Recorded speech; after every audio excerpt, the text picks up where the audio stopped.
जहां मन हो भयमुक्त और मस्तक हो उन्नत, जहां मन हो भयमुक्त और मस्तक हो उन्नत, जहां ज्ञान की खिड़कियां सबके लिए हो खुली खुली, जहां जात पात धर्म भाषा प्रदेश स्वार्थ और गद्दारी की क्षुद्र संकुचित दीवारों ने हमें हमसे ही अलग ना किया हो।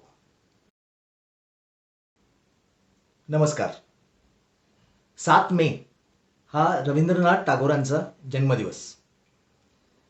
टागोरांची एक गाजलेली कविता आहे, where the mind is without fear and the head is held high. या कवितेची माझी आठवण खूप जुनी आहे, कारण मी संजीवन विद्यालय पाचगणी या शाळेचा विद्यार्थी. या शाळेचे जे माजी विद्यार्थी आहेत त्यांना चटकन आठवेल मी काय म्हणतो ते. शाळेच्या असेंब्ली हॉलच्या पायऱ्या चढताना तिथे एक छोटंसं तळ आहे आणि त्याच्या मागे एक भिंत आहे. त्या भिंतीवरती where the mind is without fear ही संपूर्ण कविता कोरलेली आहे आणि तिथे टागोरांचा पुतळा आहे. आणि त्यामुळे ही आठवण, या कवितेची आठवण ही कायम ताजी आहे. 2012च्या सुमाराला मी मॉरिशसमध्ये होतो.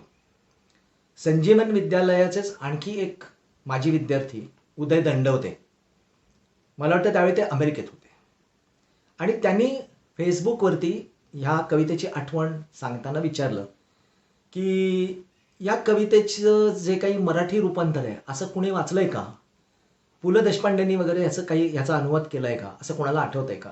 आणि मी शोधलं, मला सापडलं नाही असं त्यांनी विचारलं होतं. मी सुद्धा खूप शोधलं पण मला सापडलं नाही त्यावेळेला. आणि मग माझ्या मनात असा विचार आला की आपण या कवितेचा अभ्यास करून आपणच याचं मराठी रूपांतर का करू नये. या कवितेचे विचार मनात घोळत राहिले, या कवितेचा अभ्यास मी करत राहिलो. आणि 26 जानेवारी 2012च्या मध्यरात्री 12 वाजून जाताना 26-27 जानेवारी या दिवशी मराठी आणि हिंदी अशी दोन्ही रूपांतरं तयार झाली. मी आपल्याला where the mind is without fear ही इंग्रजी कविता वाचून दाखवणार आहे आणि त्याची दोन्ही रूपांतरं. मूळची कविता बंगाली आहे आणि 1900 सालाच्या सुमाराला टागोरांनी ही कविता लिहिलेली आहे. 120 वर्षापूर्वीची कविता आहे, पण अजूनही ही कविता ताजी आहे.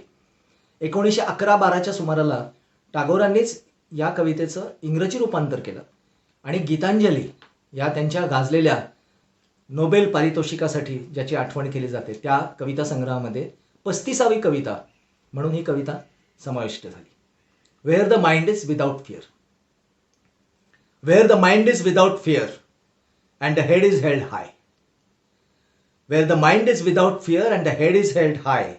Where knowledge is free, where the world has not been broken up into fragments by narrow domestic walls, where words come out from the depth of truth, where tireless striving stretches its arms towards perfection, where the clear stream of reason has not lost its way into the dreary desert sand of dead habit, where the mind is led forward by thee into ever-widening thought and action, into that heaven of freedom, my Father, let my country awake.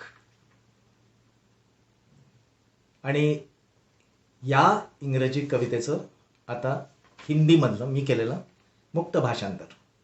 जहां मन हो भयमुक्त, जहां मन हो भयमुक्त और मस्तक हो उन्नत, जहां मन हो भयमुक्त और मस्तक हो उन्नत, जहां ज्ञान की खिड़कियां सबके लिए हो खुली खुली, जहां जात पात धर्म भाषा प्रदेश स्वार्थ और गद्दारी की क्षुद्र संकुचित दीवारों ने हमें हमसे ही अलग ना किया हो, जहां शब्द निकले गहरे सत्य की कोख से और जहां अथक परिश्रम अपने हाथ पूर्णत्व की ओर बढ़ा रहे हो, जहां पुरानी कालबाह्य मृतवत सड़ी हुई शोषणवादी सभ्यताओं रूढ़ियों और परंपराओं के रेगिस्तानों से निकलकर ज्ञान तर्क और विज्ञान की निर्मल धारा सदैव विस्तारित होने वाले विचार और कृति की सही दिशा की ओर बढ़ रही हो, ऐसे और उसी स्वर्ग में